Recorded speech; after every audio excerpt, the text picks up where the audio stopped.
नमस्कार, जय शिवराय। आज आपण पाहणार आहोत प्रकरण 21 थोरली मसलत। थोरली मसलत हे प्रकरण मोठे आहे, त्यामुळे मी ते 2 व्हिडिओमध्ये स्प्लिट अप करणार आहे। तर आपण पाहूया थोरली मसलत या प्रकरणाचा पहिला भाग। ज्ञानी पुरुष कधी कसे वागेल हे सांगणे अवघड आहे। व्यवहारातील साचेबद्ध जीवनात, व्यवहारातील नीती अनितीच्या नियमात तो स्वतःला बांधून घेत नाही। तो पूर्णपणे स्वतंत्र असतो। संस्कारातूनही तो मुक्त असतो। त्याचे वागणे उत्स्फूर्त व सरळ असते। समोर परिस्थिती कशी आहे याला त्याची स्वाभाविक प्रतिक्रिया असते, पण त्यामुळे त्याचे वर्तन लोकांसाठी अनाकलनीय गूढ होऊन बसते। म्हणून महाराज विजापूरच्या आदिलशहाला स्वराज्याचा शत्रू असल्यामुळे मदत करतील यावर कोणाचाच विश्वास बसत नाही। महाराजांनी आदिलशाहीचा प्रदेश जिंकून स्वराज्य वाढवण्यास सुरुवात केली हे जरी खरे असले तरी महाराजांनी यावेळी मोगलांविरुद्ध आदिलशाहीला मदत केली। त्यांनी अशी मदत का केली हे समजून घेणे महत्त्वाचे ठरेल व त्यामुळेच त्यांचे द्रष्टेपण लक्षात येईल। शिवचरित्र किंवा शिव इतिहास हा महाराजांच्या थोरल्या मसलतीच्या धोरणाचा उल्लेख केल्याशिवाय पूर्ण होऊ शकत नाही, इतके ते महत्त्वाचे आहे। पण नेमक्या या गोष्टीकडे दुर्लक्ष झाले आहे। सह्याद्री व थोरल्या मसलतीचे धोरण या 2 गोष्टींमुळे महाराजांनी स्वराज्याला भक्कम संरक्षण दिले होते। तत्पूर्वी आपण शिवपूर्व काळातील राजकीय परिस्थितीचे अवलोकन करू। प्राध्यापक डॉक्टर S.A. बाहेकर यांनी लिहिले आहे, शिवपूर्व काळात बहामनी राज्यात परस्पर विरोधी विचारांचे प्रमुख 2 तट अथवा पक्ष होते। पहिला पक्ष हा येथील बाटलेले मुसलमान आणि आफ्रिका अबेसिनिया येथून दक्षिणेत स्थायिक झालेले मुसलमान यांचा होता। या पक्षाला दक्षिणी पक्ष म्हणत। या दक्षिणी पक्षाला एतदेशीयांचा पाठिंबा होता। दुसरा पक्ष परदेशी पठाणादी कट्टरपंथी मुसलमानांचा, म्हणजे मध्य आशिया, तुर्कस्तान, अरबस्तान, इराण, अफगाणिस्तान इत्यादी देशातून जे मुसलमान खुशकीच्या मार्गाने उत्तरेत आले होते त्यांचा होता। आफ्रिका अबिसिनियातून समुद्रमार्गे आलेले मुसलमान हे रंगाने काळे, मध्यम उंचीचे आणि मागासलेले होते। समुद्रमार्गे अत्यंत अवघड आणि लांबचा प्रवास करून त्यांना भारतात यावे लागे। आमन ते पुन्हा मायदेशी परत जाणे समुद्र प्रवासाच्या कटकटीमुळे बहुंशी लोकांना अशक्य होई। त्यामुळे एकदा इथे आले की ते कायमचे येथील लोकांशी समरस होत असत आणि इथेच स्थायिक होत असत। याउलट परदेशी पठाणादी मुसलमानांचा जो दुसरा वर्ग अथवा पक्ष होता तो रंगाने गौरवर्ण, उंचापुरा, धिप्पाड बांध्याचा आणि प्रगत संस्कृतीचा आविष्कार होता। हा पक्ष स्वतःला उच्चवर्णीय आणि दक्षिण वर्गाच्या मुसलमानाचा द्वेष करून त्यांच्याशी तुच्छतेने वागत असे। हा पक्ष परदेशी अथवा पठाणी मुसलमानांचा पक्ष या नावाने ओळखला जात असे। औरंगजेब या दुसऱ्या पक्षात येतो।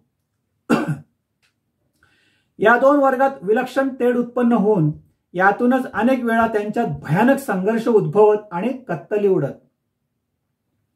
पुढे बहामनी राज्याचे 5 तुकडे झाले।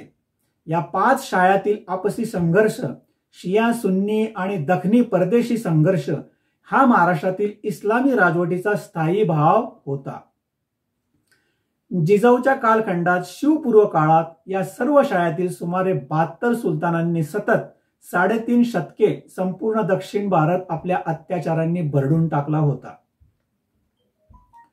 इथं बहामनी साम्राज्याचा जो उल्लेख आलेला आहे हे बहामनी साम्राज्य शिवपूर्व काळात होतं। त्याच्या पुढे 5 तुकडे झाले असा त्याचा तो उल्लेख आहे। तर त्याच्याबद्दलची माहिती आपण बाबासाहेब पुरंदरे काय म्हणतात त्याच्यावरून आपल्याला लक्षात येईल। तर शिवशाहीर बाबासाहेब पुरंदरे यांचं आपण त्यांनी काय अवलोकन केले ते बघूया। बाबासाहेब पुरंदरे यांनी म्हटले आहे की बहमनी राज्यात 5 जबरदस्त सरदार होते। राज्याच्या निरनिराळ्या सुभ्यांवर या 5ांची नेमणूक केलेली होती। बहमनी राज्यांची प्रत्यक्ष सत्ता या 5 सुभेदारांच्या हातात होती. हे 5 जण म्हणजे फतेउल्ला उमाद उल मुल्क, अहमद निजाम उल मुल्क, कुली कुतुब उल मुल्क, युसुफ आदिल खान आणि कासिम बेरीद. या 5 जरब भयंकर होती.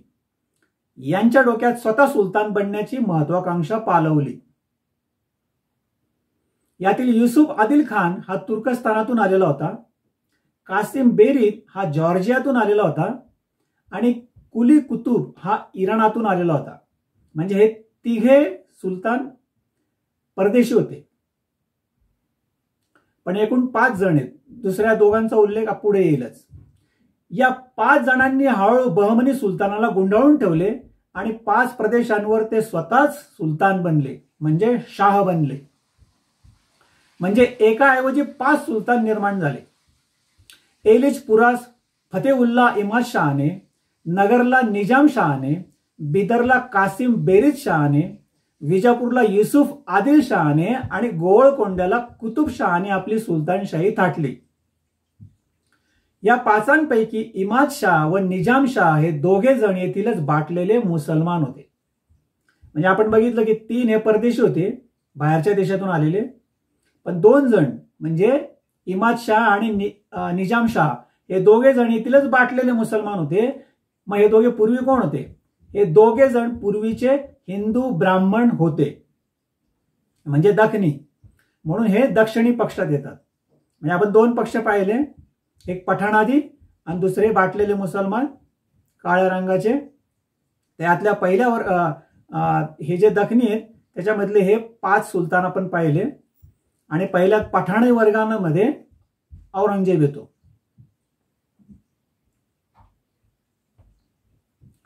नरहर कुरुंदकर यांनी काय लिहिलेलं आहे ते आपण पाहूया. शिवाजीच्या कार्याला मागे शहाजीची परंपरा आहे. प्रथम राजवाडे यांनी या घटनेचा उच्चार केला, नंतर आयुष्यभर या कल्पनेला शेजवलकरांनी विरोध केला. शेवटी स्वतःही ही कल्पना मान्य केली. डॉक्टर बाळकृष्ण आणि काळे यांनी या कल्पना स्वीकारल्या आहेत. ही कल्पना मान्य केल्याशिवाय काही घटनांची संगती लागतच नाही. पहिली बाब म्हणजे शहाजी निजामशाहीचा सरदार. त्याच्यासाठी निजामशाहीने लखुजी जाधव गमावला. तरी शहाजी 1624ला आदिलशहाकडे गेला. तिथे त्याने अफाट पराक्रम केला, पण 1626 मध्ये तो निजामशाहीत परत आला. 1630ला तो मोगल सरदार झाला. 1632ला पुन्हा निजामशाहीत आला.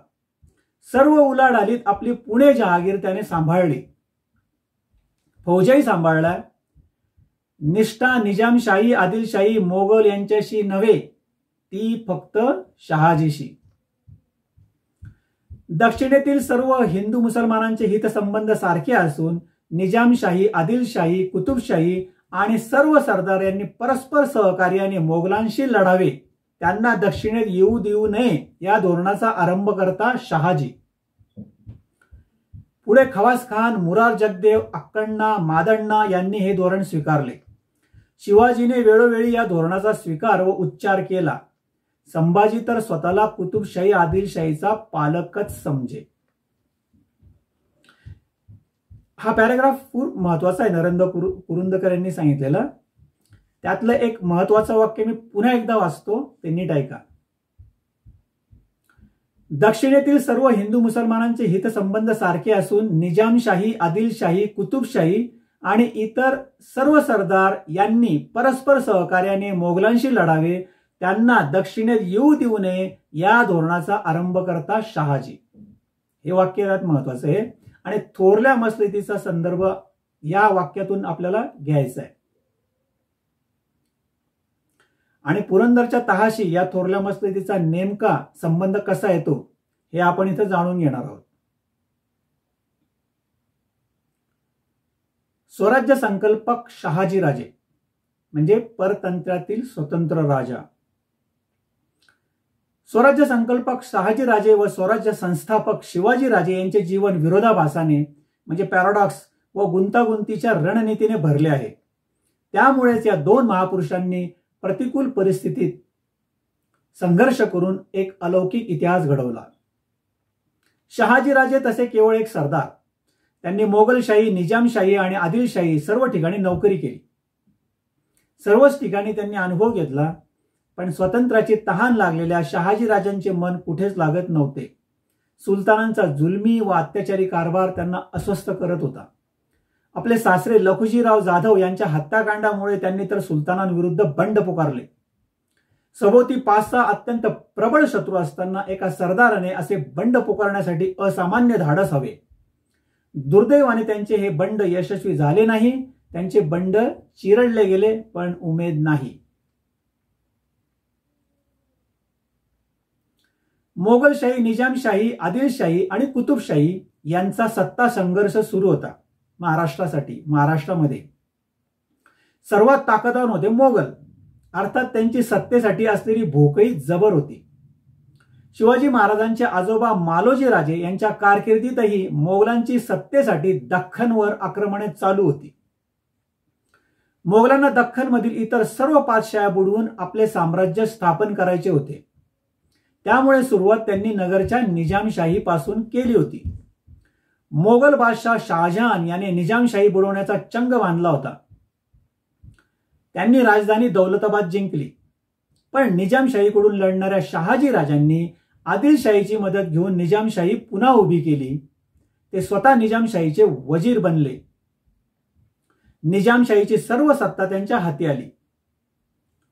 मोगल निजामशाहीनंतर आपल्याला पण बुडवतील या भीतीने आदिलशाहीने शहाजी राजांना मदत देण्याचे मान्य केले. शिवाय पुढे भविष्यात उत्तरेकडून मोगलांचे हल्ले झाले तर शहाजी राजांची निजामशाही हे हल्ले परतवून आपले संरक्षण होईल, हा पण त्यांचा हेतू होता.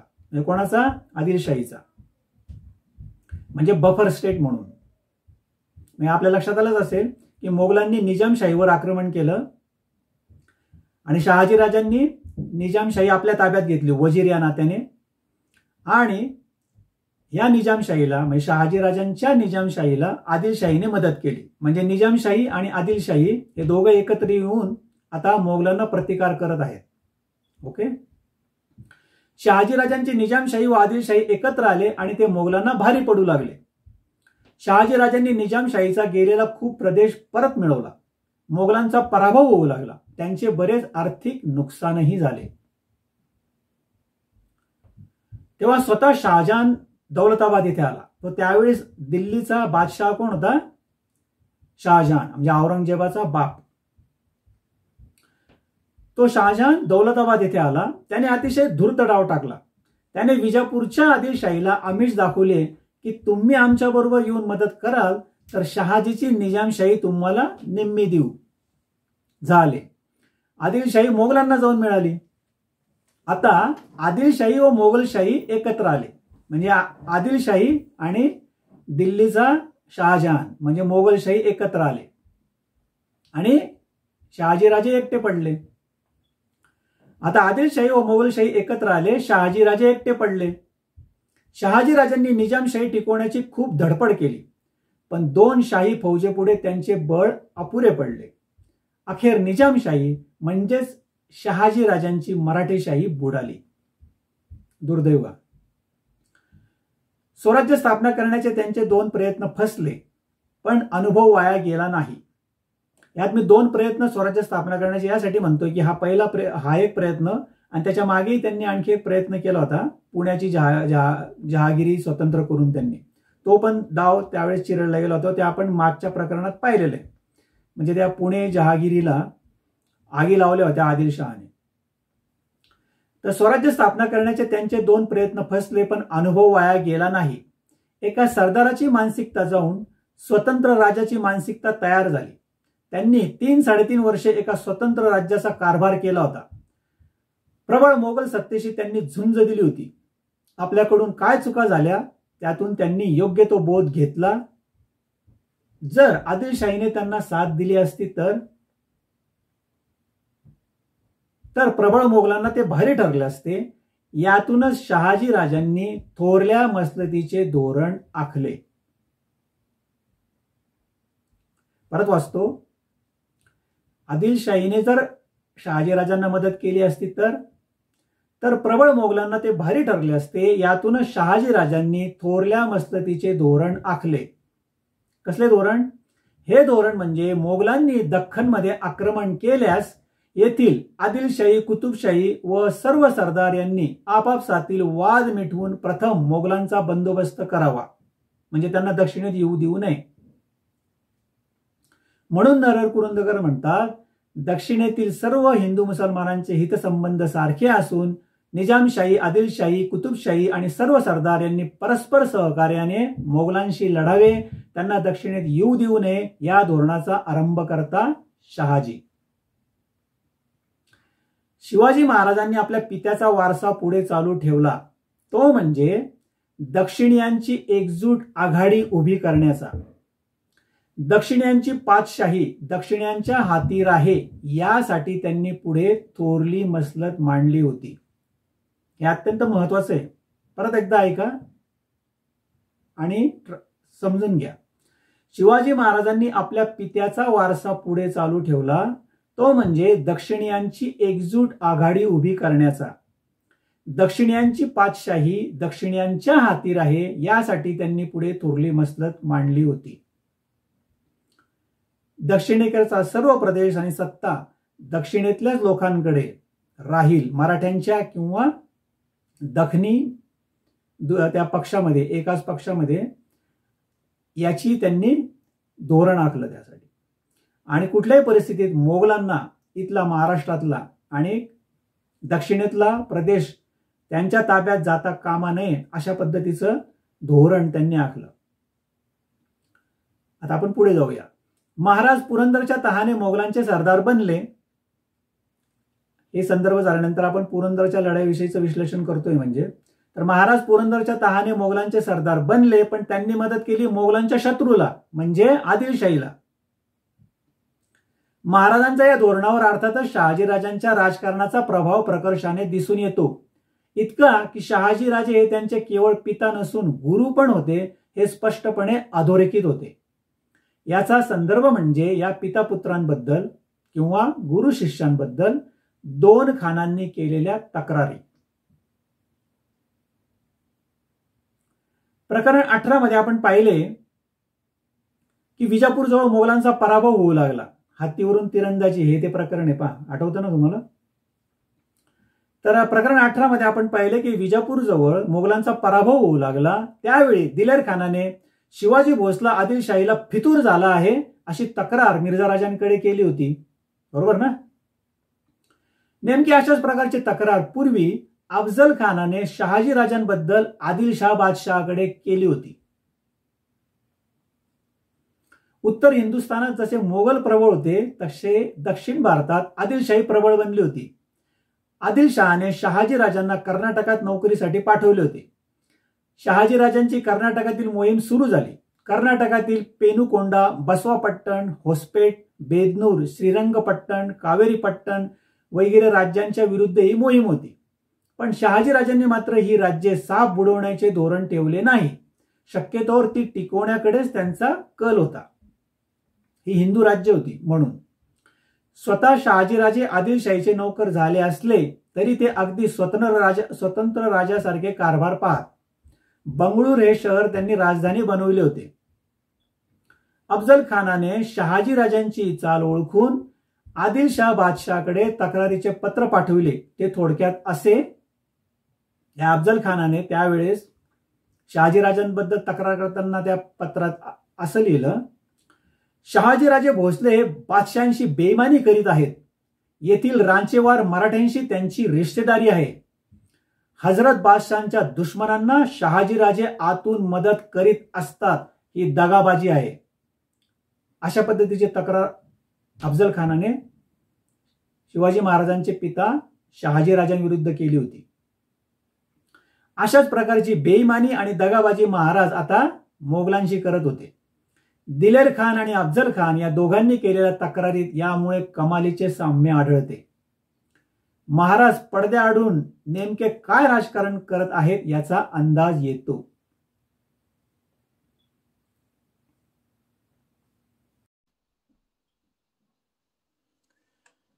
बऱ्याचदा एखादे मोठे कार्य आपल्या स्वबळावर करणे शक्य नसते. अशा वेळी गरज पडली तर आपल्या शत्रूची देखील मदत घ्यावी लागते. पुराणातील समुद्रमंथनाची कथा सुप्रसिद्ध आहे, ज्यामध्ये सुरांनी म्हणजे देवांनी असुरांची मदत घेतली. पुरंदरच्या तहामागे महाराजांनी मिर्झाराजांचा पराभव करण्यासाठी आदिलशाही व कुतुबशाही यांची अप्रत्यक्ष मदत घेण्याची रणनीती आखली होती. या रणनीतीला समुद्रमंथनाचा आणि थोरल्या मसनदीचा संदर्भ आहे, पण इतिहासकारांनी या गोष्टीकडे साफ दुर्लक्ष केले आहे. त्यामुळे महाराजांनी विजापूर जवळ हत्तीवरून तिरंदाजी करत मिर्झाराजांचा जो पराभव केला तो आंधळ्या इतिहासकारांना दिसलाच नाही. त्यानंतर पुढील 1 वर्षात ज्या लढाया झाल्या त्यामध्ये नेताजी पालकर आणि प्रतापराव गुजर या सेनापतींनी मिर्झाराजांचा कसा पराभव होईल याची खबरदारी घेतली.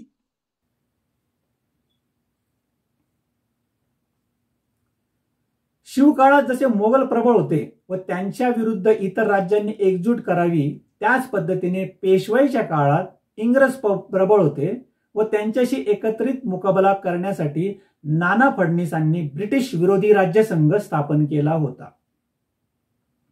याविषयी डॉक्टर दिनकर खाबडे लिहितात, राघोबाने सवाई माधवराव पेशव्यांशी समझोता घडवून आणल्यानंतर काही दिवसांनी सखाराम बापूंनी इंग्रजांशी संधान साधल्याच्या विश्वसनीय बातम्या शनिवार वाड्यात पोहोचल्या. वास्तविक भरोशाची माणसे सुद्धा असे वागत होती. हे त्या काळच्या मराठेशाहीचे दुर्दैव होते. पुढे राघोबा सुद्धा उलटला आणि पुन्हा तो सुरतेला पळून गेला. ब्रिटिश लोक त्याचे स्वागत करण्यास तयारच होते. राघोबाच्या साह्याने इंग्रजांनी पुन्हा गुजरातेत मराठ्यांविरुद्ध युद्ध पुकारले. अशा विचित्र परिस्थितीत सुद्धा आता मात करणे आवश्यक होते, अन्यथा पेशवाई डब घ्यायला येण्याच्याच मार्गावर होती. यासाठीच नाना फडणवीस यांनी अखिल भारतीय राज्य संघ निर्माण केला आणि ब्रिटिशांविरुद्ध या संघाने लढून त्यांना देशातून घालवून देण्याची योजना केली. नानांच्या या राज्यसंघात म्हणजे नाना फडणवीसांच्या या राज्यसंघात या ग्रुपमध्ये निजाम, हैदर अली, नागपूरचे भोसले आणि स्वतः पेशवे यांचा समावेश होता. या प्रमुख 4 सत्तांबरोबरच जंजिराचे सिद्धी, पोर्तुगीज, फ्रेंच, डच हे परकीय सुद्धा या राज्यसंघात सामील झाले. यांनी संघास पाठिंबा दिला आणि याबरोबरच बनारसचा राजा चेतसिंह, अवधचा नवाब, दिल्लीचा सम्राट या राजांनी सुद्धा नानांच्या या अखिल भारतीय राज्यसंघाला पाठिंबा दिला. हा संघ ब्रिटिशांच्या विरोधात होता. इथे हैदर अलीचा एक उल्लेख आलेला आहे. हैदर अली म्हणजे कोण, तर टिपू सुलतानचा बाप, एवढे आपण लक्षात ठेवा. आणि हे हैदर अली वगैरे मराठे आणि हे सगळे जण एकत्र आले होते ब्रिटिशांविरुद्ध लढण्यासाठी आणि हे सगळं नाना फडणवीस यांनी घडवून आणलं. याच्यावरून शहाजीराजांची काय पॉलिसी होती ते पण आपण पाहिलं आणि शिवाजी महाराजांची काय पॉलिसी होती हे आपण ते समजून घेतो त्या बॅकग्राऊंडवर. थोडे पुढे जाऊया. कणखरपणाबरोबरच व्यावहारिक लवचिकपणा. संजय सोनवणी यांनी खालीलप्रमाणे लिहिलेलं आहे, जे मी वाचून दाखवतो. शिवाजी महाराजांची लढाई हिंदू विरुद्ध इस्लाम अशी नसून परकीय विरुद्ध स्वकीय आणि स्वकीय मुस्लिम विरुद्ध आक्रमक मुस्लिम यात होता. याचे असंख्य पुरावे शिवचरित्रात आढळतात आणि या परकीयात हिंदूही कमी नव्हते. हे सगळं राजकारण चालू होतं आणि याच्यामध्ये धर्माच्या आधारावर पण या मुस्लिम सत्ता एकमेकांशी लढत होत्या. धर्माचा जरी आधार घेत असले तरी म्हणजे आपण ते 2 ग्रुप बघितले, आपण पहिला पक्ष आणि दुसरा पक्ष,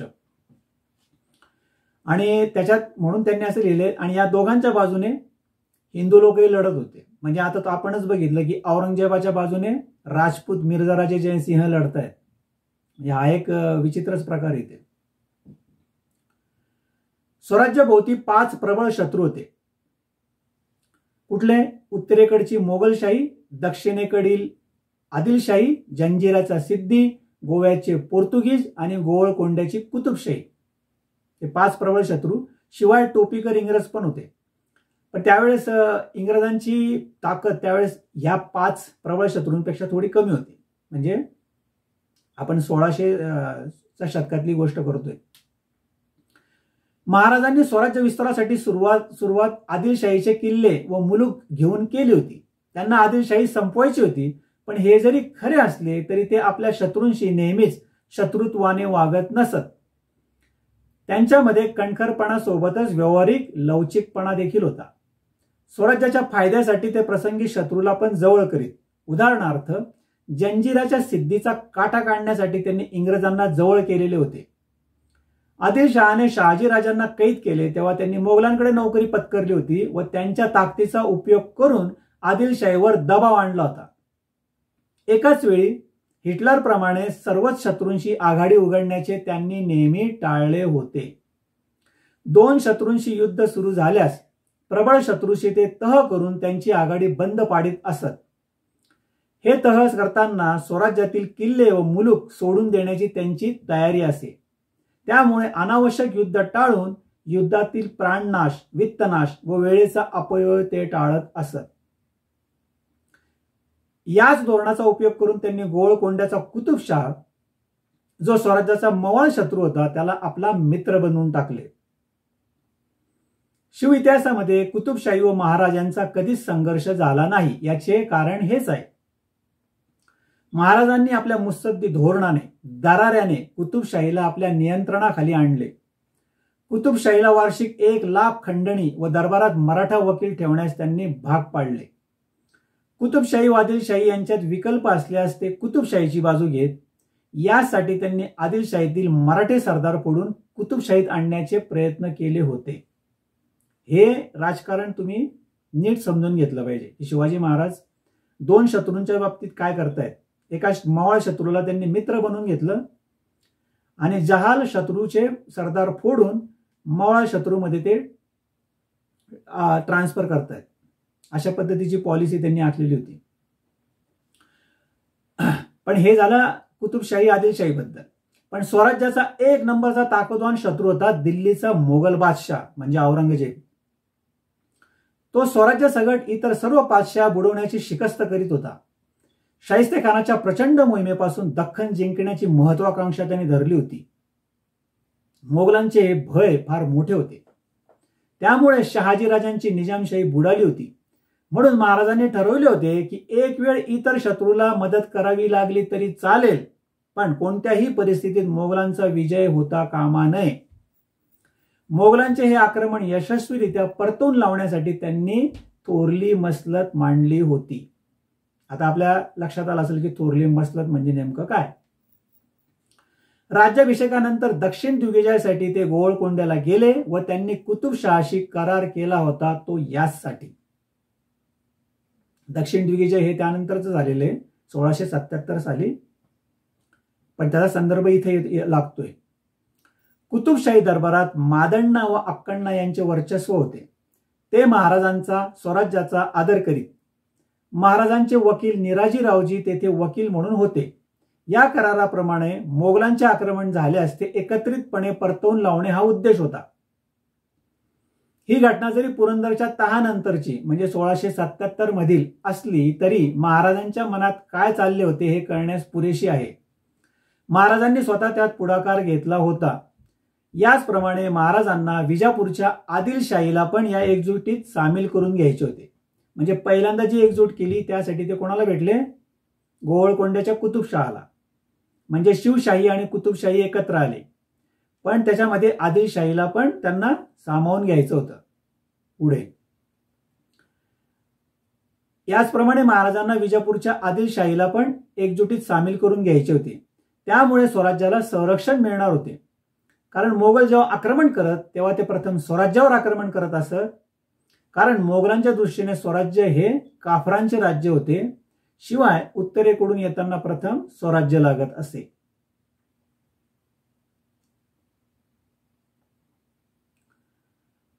नाझी भस्मासुराचा उदयास्त या पुस्तकातून खालील उतारा घेतला आहे. Any man or state who fights on against Nazism will have our aid. Any man or state who marches with Hitler is our foe. That is our policy and that is our declaration. 22 जून 1941 ला पहाटे German सैन्याने रशियावर हल्ला चढवल्याचे वृत्त जाहीर होताच त्याच रात्री 9 वाजता ब्रिटिश जनतेला व जगाला उद्देशून केलेल्या इंग्लंडचे पंतप्रधान चर्चिल यांच्या भाषणातील हा भाग आहे.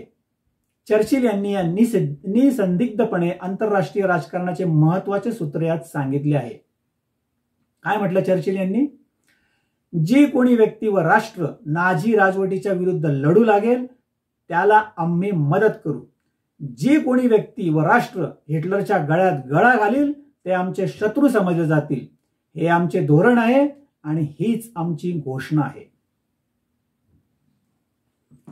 मी तुम्हाला सुरुवातीलाच सांगितलं की हा एपिसोड थोरली मसलत हा मोठं आहे, त्यामुळं आपण 2 भागात स्प्लिट करणार आहोत.